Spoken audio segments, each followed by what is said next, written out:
Hi everyone and welcome back. In spite of popular belief, I'm actually not dead. I've just been super busy doing this. Events. Whoops.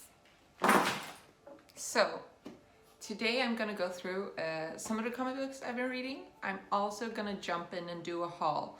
Because when I was in San Francisco, I managed to find some really cool stores and picked up a couple of comic books that I haven't seen in Sweden.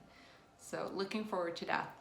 I'm also using my computer and cheating a bit because it was a while ago I read some of these, so I had to like retrace my memory, and I always keep notes when I read, so that I guess makes it easier. So let's get to it. So the first book I read, it's called Giant Days. It's about three girls that are going to university, they're best friends, they're tackling everyday life issues. The artwork was fun, it was kind of quirky, colors were a bit tame, and well, I'm happy I picked it up and read it and gave it a shot, but it didn't really fit me, so not gonna read any more of these. Sorry about that. So the next one I read is a graphic novel that fits me a lot better. It's kind of the same style as the one I showed you earlier, but this one definitely has a more compelling story to me. And it's this one, it's called In Real Life. It's Cory Doctorow and Jen Wang. And I think, to be honest, that you have to have played some sort of old school MMO or something that is equivalent to understand this one. Otherwise, I think that it's kind of not inclusive enough for you to just get it. I can imagine that some people that have been reading this have felt that, but if you've played RuneScape or Tibia or Vanilla World of Warcraft or whatever, it will be a perfect fit for you. So it's about a girl called Anda. Her mom isn't super thrilled about her playing games, and I like the fact that that showcases some of the parent/kid complexity when it comes to gaming, where parents don't necessarily understand video games because they haven't played them themselves, and then that creates like a gap between the parent and the kid, where the parent doesn't want to approach because they don't want to learn. But on the other hand, they're kind of against the kid playing, which is, yeah, it is what it is. That's what society looks like up until our generation have kids, and then we can be super gamer parents. Essentially, she plays a MMO. She gets to know this gold farmer from Asia. So for those of you who don't know what a gold farmer is, it's a person that in the game farms imaginary gold, no, not imaginary, but in-game gold, and then sells that for real money so that they can kind of make a change in their own life. And that was like a real life thing before. Today it's quite cheap to buy gold, so if you don't want to grind in World of Warcraft, you can just buy yourself a token. But still, it was a big thing back in the days, and the real hardcore player used to be kind of pissed off, because I mean, if you're grinding to get a mount and then someone else buys it just because they were rich enough, that doesn't seem fair. So that's kind of what it's about. People want to kill the gold farmers. She befriends one, and then there's a whole story around that friendship. So I really liked it. I liked the colors. I liked the way the story was told. It's a graphic novel. It's quite compact. They could have done more with some of the things, but I definitely liked it and appreciated it. So thank you for this. And I would, if you have played a MMO or something of the kind, just pick it up. It's cool. So next up are 3 and 4 volume of Lady Mechanica. So it's Joe Benitez. We know the guy. He's been drawing some other things before, like Witchblade.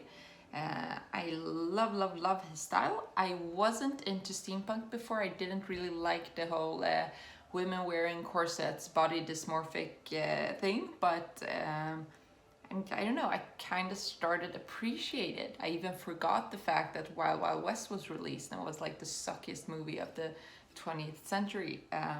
So I've forgiven steampunk for that.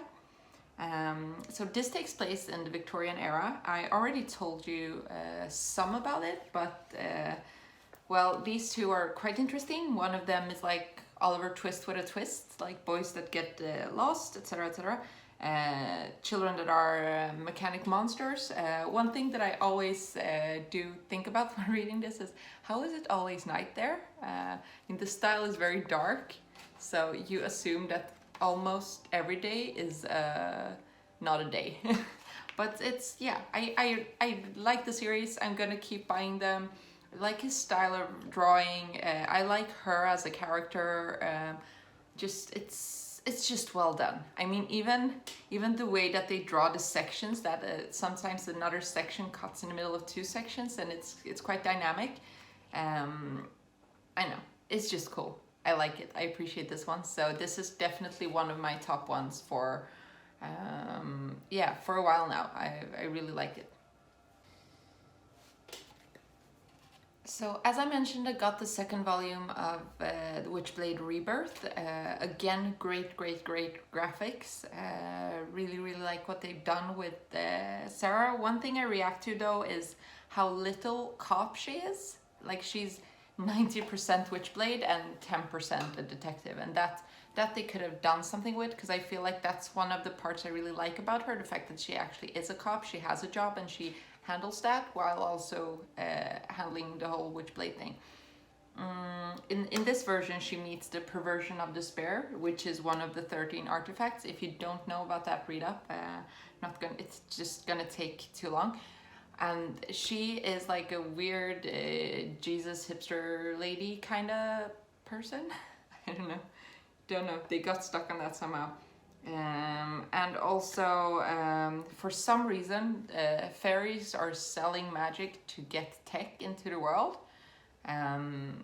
because it enriches their world somehow, and then they all also have to face the consequences that the technology is, or not, but yeah, kind of, technology is giving us in our real world. So they get to experience fog, no, not fog, smog.